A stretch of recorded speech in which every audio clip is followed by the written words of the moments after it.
My name is Mungala Gloria. I'm going to present a lesson on meal planning. At the end of this lesson, I expect you to state the factors that you should consider when you are doing meal planning.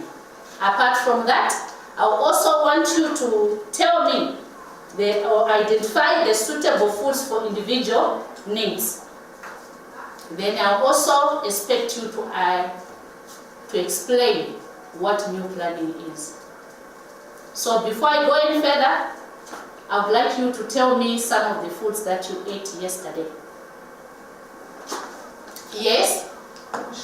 Shima? Beans? Meat. What happens? Who plans for the meals that you have at the dining hall? Who plans for those meals? Yes? Our boarding master. Your boarding master? Yes. Your boarding master, when he lines up a number of meals for you to be eating during the week, that is what we call meal planning. Yes. So meal planning in some other ways is the advanced preparation, is the advanced planning for different situations of family meals, party meals, and also different occasions, putting in mind or considering the dietary needs of different individuals. So I want us in our different groups to state some of the factors that we should consider when we are doing meal planning.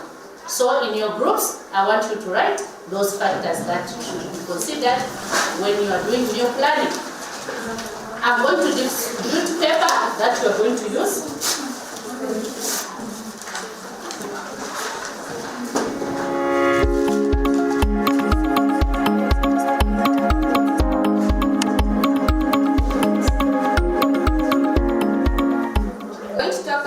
Factors to consider when planning a meal.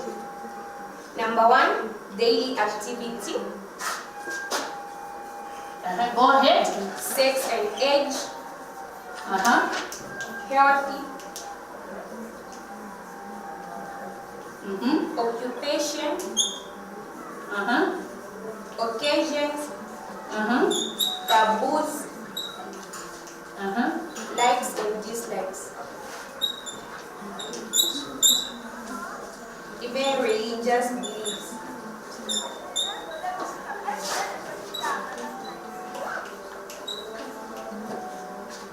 You've talked about daily activities, sex and age, health, occupation, taboos, likes and dislikes. Yes. Okay? Can we pass group? Hurry up. Climate in which they live or season. Okay. The next group.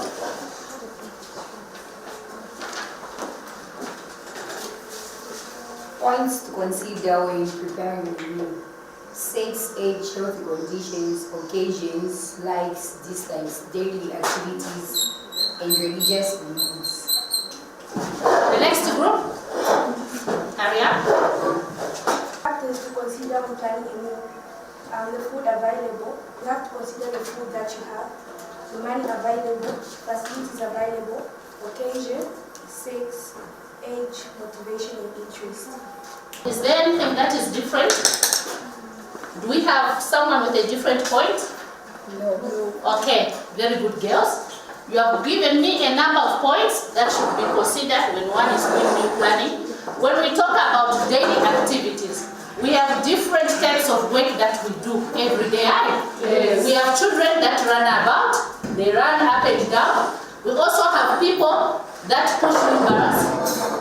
Yes. We also have people that just sit in offices. We have people that just do different activities. Yes. So when we talk about daily activities, meaning we do different activities. So food should be prepared according to the kind of activity that we do. So when we talk about sex and age, sex, the state of being male or female. Yes. The state of being male or female. We have males and we also have what? Females. You'd find that most of the times when we consider the sex, the males, they eat more than the females. So when you are planning a meal, make sure that the meal that you are planning for someone who is a boy and someone who is a girl, it has to be the quantities should be different. The food can be the same, but the quantities, because the boys, you find that they tend to eat too much. They eat more than the girls. And the age here, when we talk about age, you cannot give a lot of food to a baby. So you give the food according to the age. You give the food according to the age also. And also the way you are going to prepare the food will determine what type of an age you want to eat that particular food. You cannot prepare food that can be eaten by a teenager to be the food that will be eaten by an elder person, no. So when you are doing meal planning, you should also consider the age.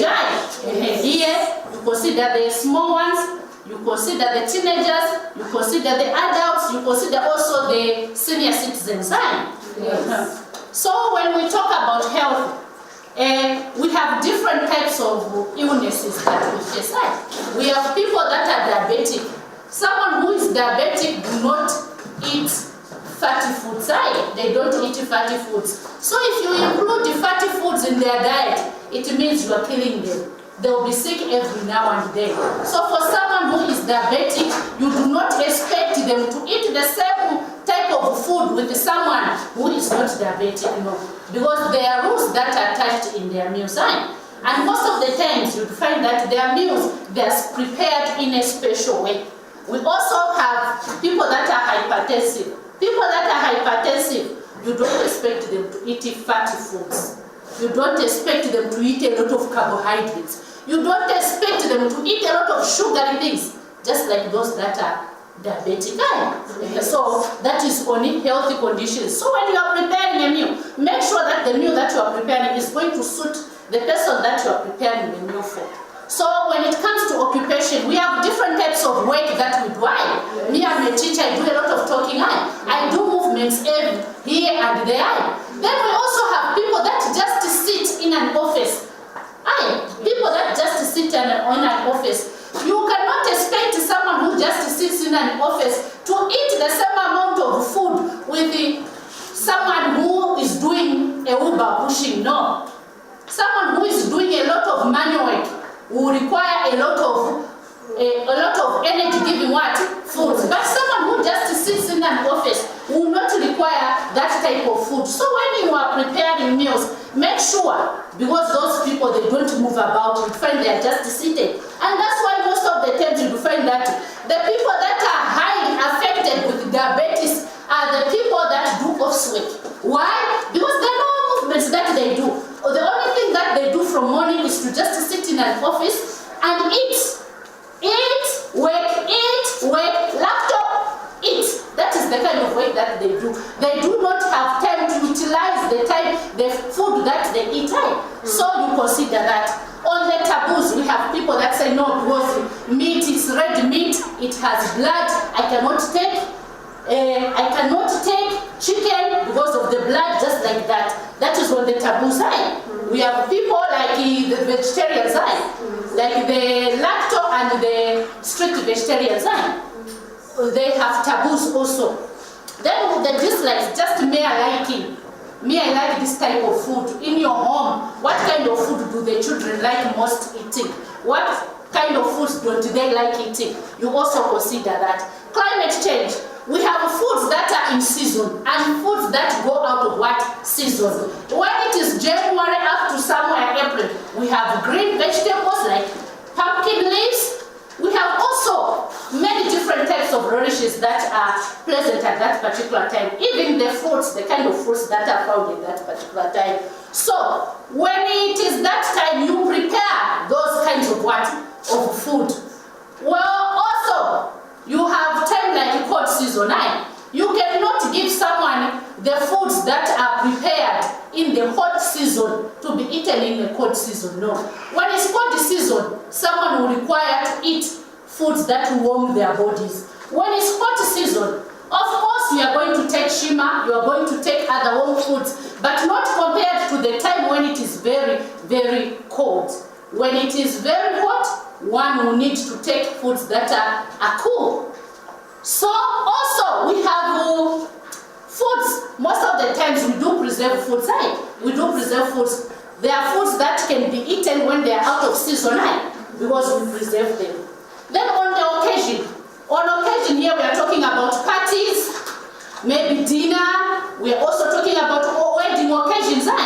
That is on the occasion. Here you consider the type of food that should be prepared. Religious beliefs. We have people that believe that when they worship animals. There are people that worship animals like cows, because they worship it, they cannot eat it. They believe in that.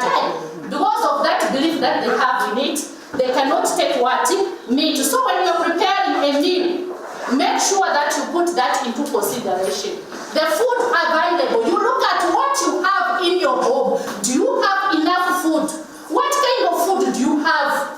Do you have meat in stock? Do you have eggs? Do you have soy pieces? Do you have that? You look at what you have, right? You look at what you have at that particular time before you start preparing a meal. You cannot say, no, I want to prepare meat which you do not have in the home. No. You look at the kind of foods that you have in your home and prepare a meal out of that. On money, you cannot go for expensive things when you do not have enough money. You look at the amount of cash that you have at hand. The amount of cash that you have at hand. You say, no, I have a 20 kwacha. From this 20 kwacha, what can I buy out of it? You say, no, I'm going to buy little cooking oil. I'm going to buy soy pieces out of this. I'll be able to buy tomatoes from this. I'll be able to buy onion from this side. Because that is the only money that you have. So when you are doing meal planning, make sure you consider the amount of money that you have. The amount of cash that you have at hand. It will determine what type of a meal that you are going to have with your family. Then when it comes to facilities, there are foods that need a stove. There are foods that require what? A stove. A stove, say, no, I want to bake a cake. I do not have a stove. What can I use? Do I have a pot that I can use? Do I have a homemade or a traditional stove? What kind of equipment do I have that will enable me to prepare that kind of meal? You consider the facilities. The stove, that is a facility. A microwave is a facility. Also a blender is a facility because it quickens the kind of work. A whisker, do you have it? Because it is going to make your work easier because it's a labor-saving what? Device. So as such, facilities are very, very important to be considered when you are doing meal planning. Motivation and interest. Motivation and interest. Me, I'm motivated. I like baking. I like baking. Motivation. It has to come from you, not being forced. Not being forced. When you are motivated, you just do something willingly, and when you do it, it means you are going to perfect it. It will be what? Perfect. So now, away from that, do you have questions based on the factors to consider when you are doing a meal planning? Do you have questions based on this that we have discussed? You do not have questions? Okay, we are now going to the last part of our lesson. So we are going to look at identifying different needs of individuals. Identify different needs. Different needs of individuals.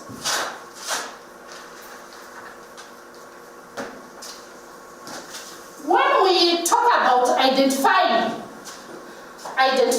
different needs of individuals, who are we talking about? Who are we talking about when we say identifying different needs of individuals? Who are we talking about? Yes? The people who are preparing the food for. The people that you are preparing food for. Like who? Yes?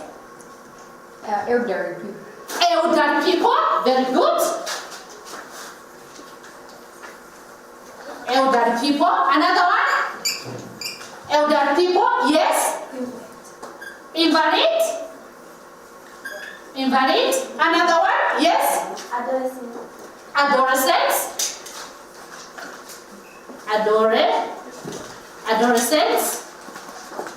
Another one? Infants. Yes? Pregnant women. Okay, I will include the sanitary workers.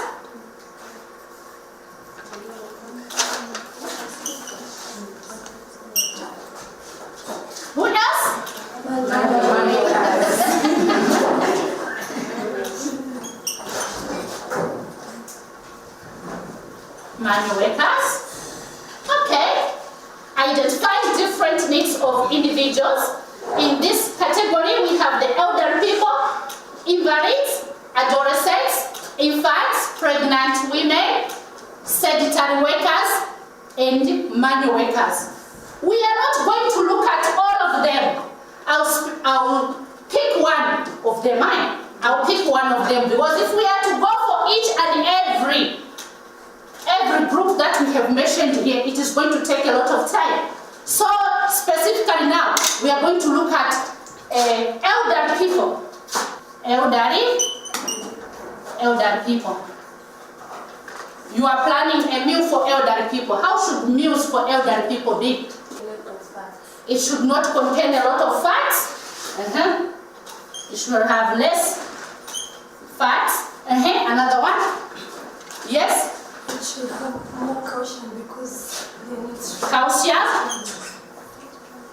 Calcium? Should be a balanced diet. Balanced diet. Balanced diet. Another one? Yes?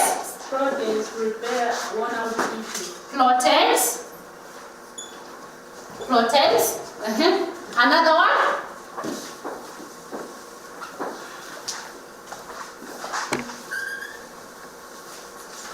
Proteins. Yes?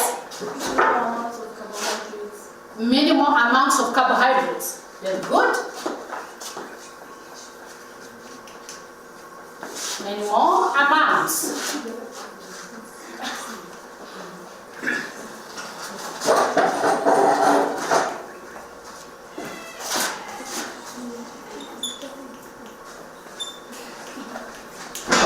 We still have more. Yes. Vitamins.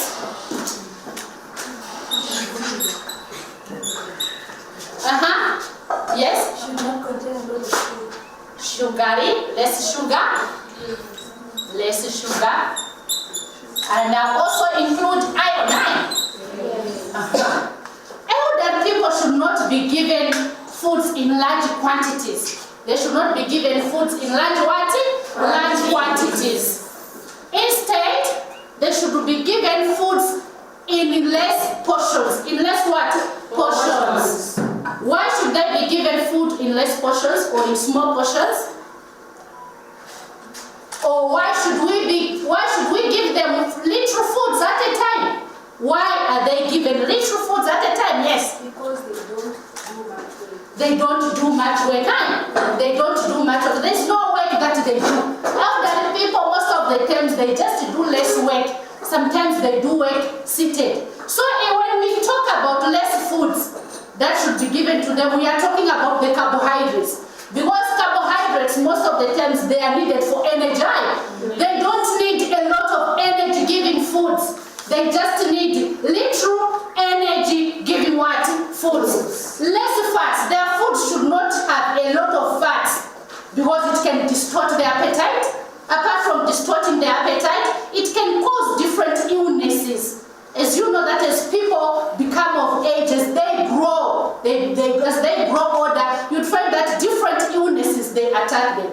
They are prone to hypertension. They are also prone to diabetes. So as a result, the type of food that you prepare, it should have less fats. Calcium. Calcium is required in large amounts for elderly people. Why? Because it is going to help to keep their bones strong. Their bones are going to be strong for a good period of time because of the what? The calcium. So the foods that are rich in calcium, make sure that they are given to elderly people. A balanced diet. Not because this one is an elderly woman or old man. Let me give them food that is not balanced. No, they require food that is balanced. The food should have proteins. It should have energy-giving foods. It should have also bodybuilding what? Foods. All the food groups, they should be present in the food that you give to an elderly person. The proteins, you need the proteins. They should be given to them because they are going to repair their own out tissues. As they grow, their tissues, they start wearing or they tear out. When they start tearing out, it means an elderly person will require some proteins to do what? To replace them. Minimum amounts of lot of carbohydrates because they don't require a lot of energy because they don't do much work. And on vitamins, they are going to require vitamins because they are used in different ways. For metabolism, you are going to need the presence of what? Vitamins. For good sight, you are going to need what? Vitamins. For their body to be protected, they are going to need what? Vitamins. So vitamins are very vital to elderly people. So you also give foods that have less sugar. Don't add a lot of sugar when you are preparing meals for them. Then also, when it comes to iron, iron is very good because they easily become anemic.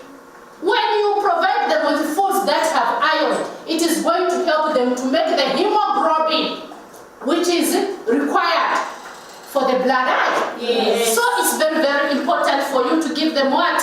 Iron. Give him what? Foods. So, from here, do we have questions? You do not have questions? Yes. Why they should not be given less sugars? Because when you add too much sugars, some will find that they have hypertension, others will find that they have diabetes high. So as a result, it's not needed. So I have some things that I want to show you that should be given to elderly people. You need to give them milk because milk is rich in iron. Apart from iron, who can tell me what is found in milk? Yes? Calcium is also found in milk. Yes? Proteins. Proteins are also found in milk. So when you prepare meals, also consider the milk. We have eggs. Eggs. Eggs, who can tell me what is present in an egg? Yes? Proteins. Proteins. What else is present in an egg? There's also a percentage of calcium in an egg. We also find iron in an egg. The egg yolk is very good for iron. Then we have meat. This is meat here. This is meat. This meat, you cannot cook it the way it is when you want to give it to an elderly person. Someone who has no teeth. Instead, what you are supposed to do is pound the meat. You pound the meat or you boil it, you overboil it. You boil it for a period of time so that the tendons, they become soft. When they become soft, then most of the times they don't chew. They just swallow. They need softy foods. They need softy foods. So the meat is rich in proteins. Yes. It's very, very rich in what? In